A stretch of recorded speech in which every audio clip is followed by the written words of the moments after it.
typically when you see eBay product research for arbitrage, dropshipping, or even something like wholesale, a lot of times you'll see going to a popular supplier like, say, Walmart, finding some kind of brand, perhaps, of products they sell, and just simply searching those on eBay, finding a listing, and then going and sniping the store of someone else, trying to see what that other seller is selling as well.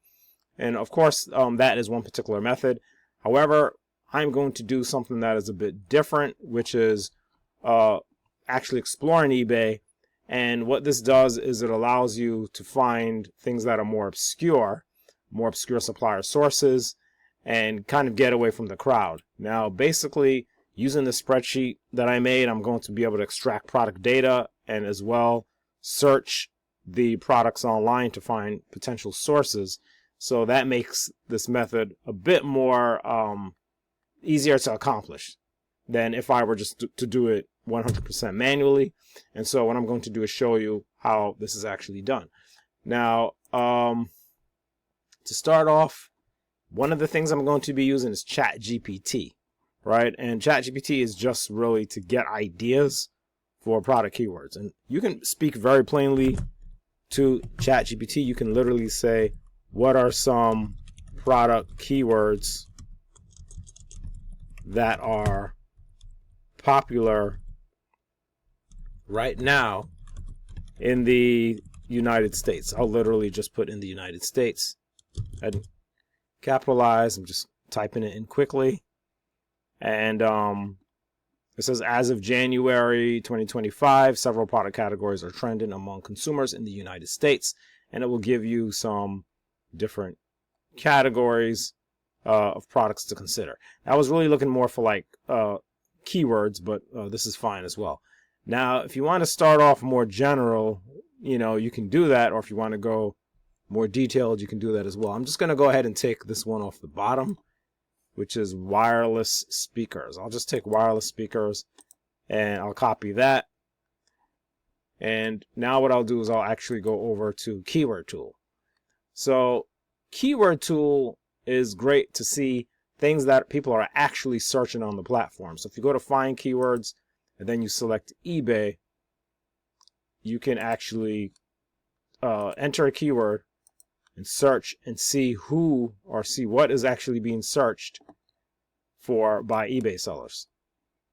So with wireless speakers, we get all these different keyword searches that are showing up, and we can actually take, if we want to find something more specific, we can actually take something that's more specific, or if we want to keep it more general, we can go with something that is more general as well. So I'm going to use this wireless speakers Bluetooth and just copy that, for instance.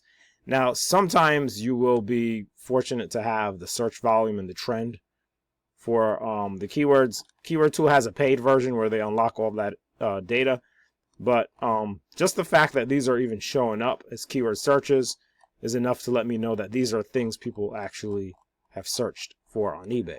So now I'm going to take this and actually go over to Google Trends and just paste it. I just want to get an idea of what the trend looks like for this specific search of wireless speakers Bluetooth, and I'll change it to past 12 months. All right, and sometimes rearranging the words actually gives you different results as well. Like you could do wireless Bluetooth speakers or just Bluetooth speakers by itself. A lot of times shortening the keyword phrase can make a difference as well. So I'll do Bluetooth speakers. But basically what I see is that, and it's not a requirement, but I do see that it's up above 50 throughout the year. So it looks like something that has like a steady search interest, where people have been pretty much consistently interested in Bluetooth speakers, because I see that it is all above 50. It's almost like has kind of a straight search interest. So basically, that's just something that you can kind of look at to get an idea of the trend. Now, I'm going to go over to eBay and actually paste that wireless speakers Bluetooth search phrase. And And once I actually paste that search phrase, here are the results that I get. So again, I'm doing a very general search here, so I'm going to get lots of different things showing up here, lots of different brands, and just like a real variety of brands and different products within that category of wireless Bluetooth speakers. And now what I'll do is apply filters. And the reason why filters are important is because it really depends on, depending on what you're selling or how you're selling your business model, that determines which of these listings are most relevant to you. So if you're selling new products, you can use new condition. But if you're interested more in the pre-owned, you could look at the open box results, right? For instance. So it really just depends. But if I'm looking at new products by now, especially for those who are doing like retail drop shipping or online arbitrage, you're usually just reselling new products, you know, or even someone who's doing something like wholesale. So now I'm going to use those filters. I'm in the United States. I'm mostly expecting my customers to be there as well. And I'm more concerned about people who are in the United States who are sellers. So I'm going to go to US only, just anything I can do to kind of narrow down the results, because there are just so many. And from there, I mean, if there's anything else, even price range is a thing. You might not, for instance, if you're looking, if you don't want things that are too cheap, for instance, you might want to do $35 to $70 and just look at those items. And you might even want to go just with the sold items. That's another thing, sold items. You may want to just look at listings that have actually sold. Anything to narrow it down, because there are just so many results, right? So there is something to be said for analyzing everything just to see what the market is doing in general. But I'm going to just focus on sold listings right now, right? So now I can see all these different things that have sold, right? So these are new listings that have sold. Okay, now what I'm going to do is take the URL, this URL here in the search bar, and actually copy it and go over to the eBay scraper, and I'll just paste this right in here, right into that box, and go to the menu, eBay scraper, and extract current eBay page. Okay, extract current eBay page. So let's see how that works. And basically, it just takes the product results that come from that search, and the product results will just show up right here in the sheet. So as you can see, it is extracting them. Okay, now as the results come out, I can begin to see certain data, like the price, how many of these things have sold. I can even take a look at the sales history, the seller's store, the store for the seller who's selling it, their feedback score, and all of this other stuff. So for instance, if I just want to randomly look at something like, say, this one that has sold 230 times, I can just go to the sales history, and it will show the more recent sales will show up. So I see like they sold one January 30th, and I see they sold one December 4th. This was yesterday, literally, for $42. And, you know, and of course, if you're like doing manual kind of sourcing, you could Google this and see if you could find it somewhere. But, and you can do that, of course. You can just Google this product and kind of go through, maybe even go to shopping and get an idea of, to see if you see this product somewhere else. Or you can do something like a more like a Google search, image search, like a Google Lens search or something like that. And that's fine. I mean, manual is fine, and I still do that. However, being that I'm just kind of exploring and I'm looking at these things as a large number of listings, what I'm going to do is use this start sourcing function. And what it does is it's really quite a manual kind of sourcing process. All it's doing is taking the title, searching it on search engines, and then reporting the links that it finds when it searches that title. And so you will get certain links that show up. And that's basically what it does, and that will give you some different possible sources for these products, right? So really both is fine. I mean, manual, you're going to be able to look into it more, but the thing is to get like a large number of results in a shorter period of time for a lot of products, to get like an overview of the search. So for that, I'm going to use this automated sourcing, right, and this automated extraction. So that's basically the process. Now, the other thing that I can do with this now is to take it and bring it to over to this product list. So basically, I'm going to take these results and start assembling them into a products list.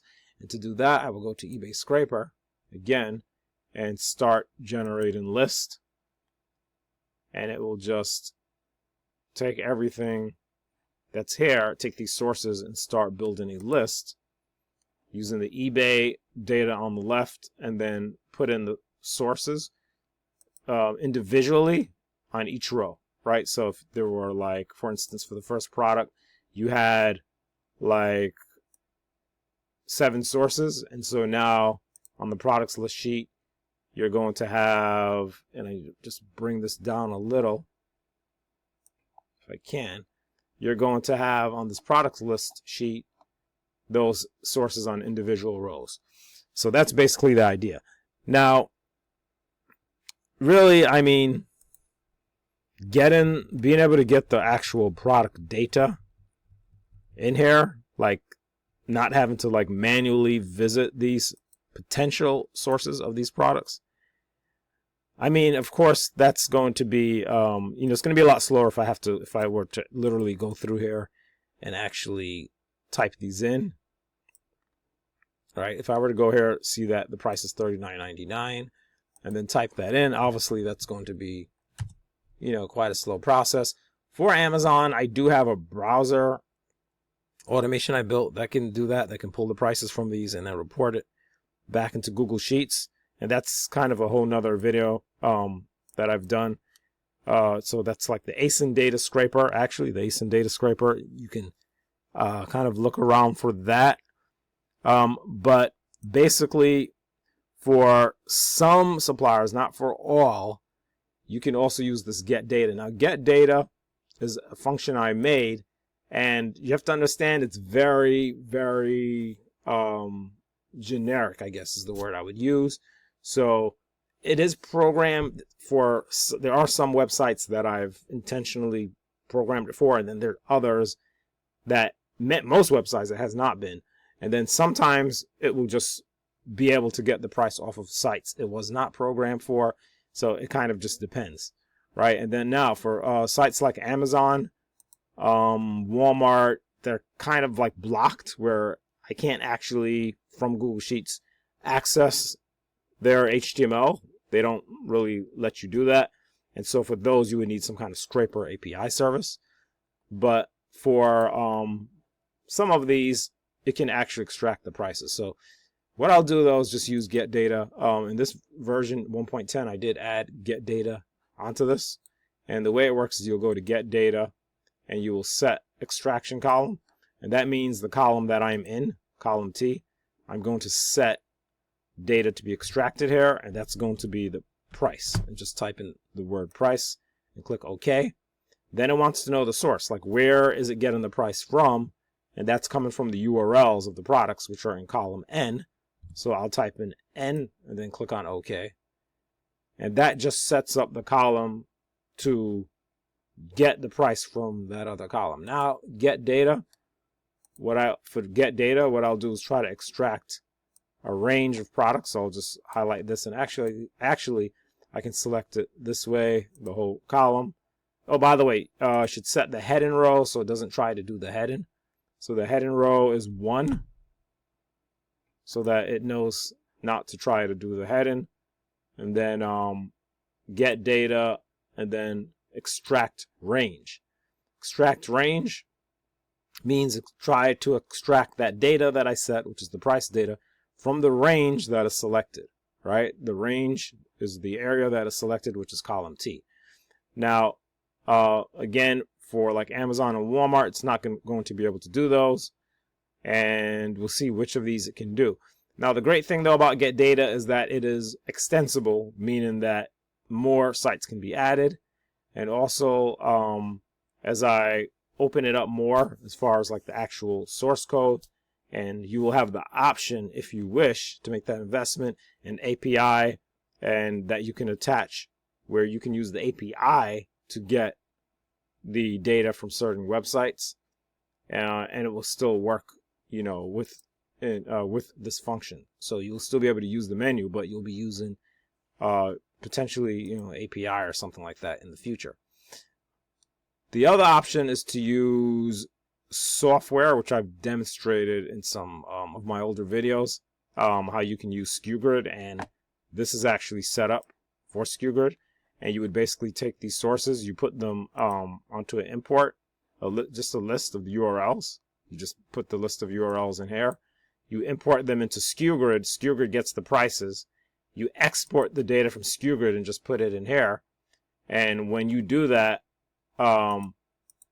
this Google Sheet will simply be able to just pull the data from that SKUGrid export. So that's the other option, and that's going to be much better. Because if you're dealing with certain suppliers, you may not get really a lot of price results, as you can see, right? You're not necessarily going to get price results unless Get Data has been programmed to that supplier, or it just happens to be able to get it. So it's just a matter of which stores. Now, it does work with, for instance, Target. So if I do Get Data extract range here on Target, for instance, it will get the data from Target. And right now it's moving through, but it's just not getting the data for some of these. But when it gets down here, it will do Target. I can try a new egg. I don't remember if it does new egg or not. And, you know, you can try that. It may or may not work. And so let me try Best Buy. I'm not sure if it gets data for Best Buy. So these are sites that might have to be programmed if they are, if they can be done without API. All right, and that's basically the idea.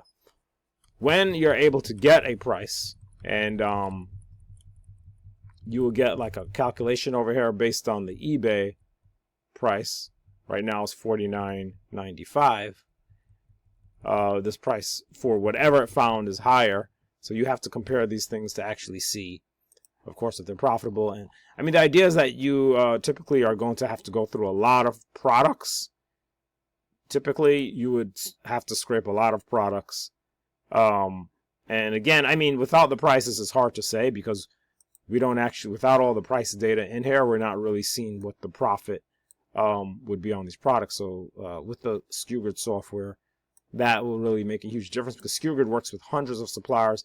It definitely will pull Amazon, you know, Walmart, Walmart, the big ones that we all know, Best Buy, it'll definitely pull from those. Sometimes these obscure ones will work.